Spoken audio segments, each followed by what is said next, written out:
इसलिए बूढ़ों से सलाह लेनी चाहिए। लेकिन आजकल के लड़के तो लड़के ही हैं, और गांधी धाम के लोगों का तो कहना ही क्या।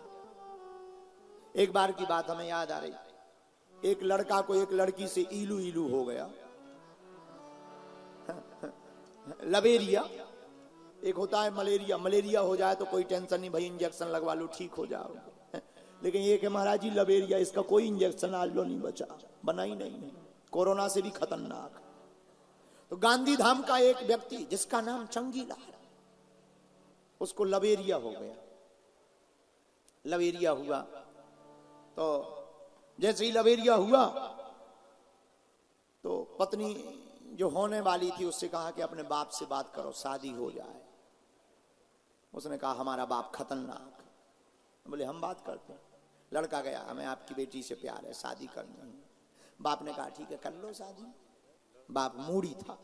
बोले लेकिन शर्त एक है। बोले क्या? बोले बारात में एक भी बूढ़ा आदमी नहीं आएगा। बारात में शादी तय है, लेकिन बारात में एक भी बूढ़ा आदमी नहीं आएगा। लड़का को तो लबेरिया सिर चढ़ के बोल रहा था। अपने बाप से बोला तुम भी बूढ़े, फूफा जी से बोले तुम भी बूढ़े, क्या करोगे? अब ऐसे भी बूढ़ों का काम ही क्या है, नागिन डांस तो जवान करते हैं, बूढ़े तो सिर्फ मुंह फुलाने के काम आते हैं।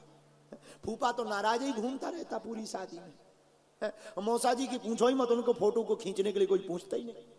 तो बूढ़े, लड़का बोला पिताजी क्षमा करो हमारी शादी हो जाने दो, फिर बाद में सब मिल लेना, इसलिए कोई नहीं जाएगा। लेकिन लड़के का नाना नाराज हो गया।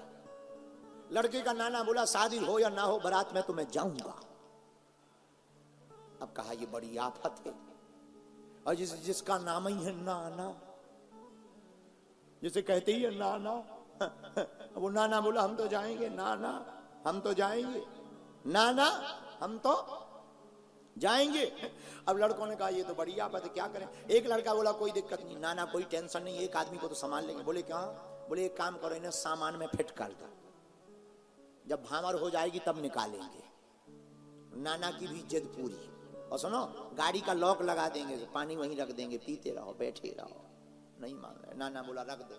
नाना को रख दिया, ऊपर से पोटली रख दी, कपड़ा रख दिए, फलों की टोकरी रख दी, पानी बोतल भीतर रख दी, पीते रहना मर जाओगे। नाना बैठ गया। बारात गई, और जैसे ही गांव में पहुंची बारात, तो लड़की के पिता ने किसी को भेज करके कहा देखो कोई बूढ़ा तो नहीं आया। देखा कोई बूढ़ा नहीं। तो फिर से लड़की के पिता ने एक खबर और भेजी। बोले जाओ खबर करो कि शादी तो हमें करनी है, तय है, लेकिन एक अंतिम शर्त और था। इस गांव के बाहर में जो नदी बह रही है, उस नदी में अगर शुद्ध दूध की धार बहा दी जाए तो शादी होगी। लड़के बोले अब ले हो गई शादी। अब नदी में शुद्ध दूध की धार कौन बहावे भाई, मिलावटी हो तो चल जाए। शुद्ध दूध की धार। लड़के बोले वापस चलो, भाड़ में गया, अब नहीं होनी है, शर्त पूरी हो ही नहीं सकती। एक व्यक्ति बोला जब चल रही हो तो नाना जी को क्यों मारे ले रहे, उन्हें निकालो बाहर। गेट खोला, नाना जी बोले शादी हो गई। अरे बोले कहाँ भाई, बारात वापस जा रही। किस बात पे? अरे बोले वो कह रहे हैं कि इस गांव के बाहर में जो नदी बह रही है उसमें शुद्ध दूध की धार बहाओ तभी भामर पड़ेगी। नाना बोला इतनी छोटी बातों पर बारात थोड़ी वापस ले जाते हैं।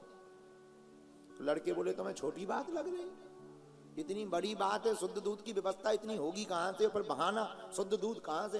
अरे बोले चिंता मत करो, बोले तुम भी खबर कर दो कि शुद्ध दूध की व्यवस्था हो गई है, पर हमारी भी एक शर्त है, हम शुद्ध दूध की धार इतनी बहवाएंगे धारा कि पूरे गांव में दूध दूध भर जाएगा, लेकिन शर्त यह है पानी खाली तुम्हें करवाना पड़ेगा।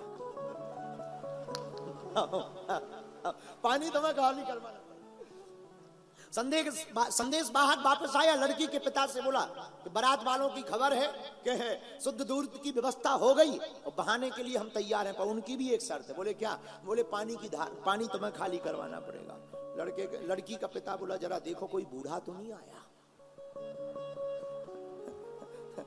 कोई बूढ़ा तो नहीं आया। ये बूढ़ों की समझदारी होती है। इसलिए मेरे पागलो याद रखना, जीवन में कोई भी फैसला लेना तो बड़ों से ही लेना चाहिए। जो ना माने बड़ों की सीख लें, खपड़िया मांगे भीख।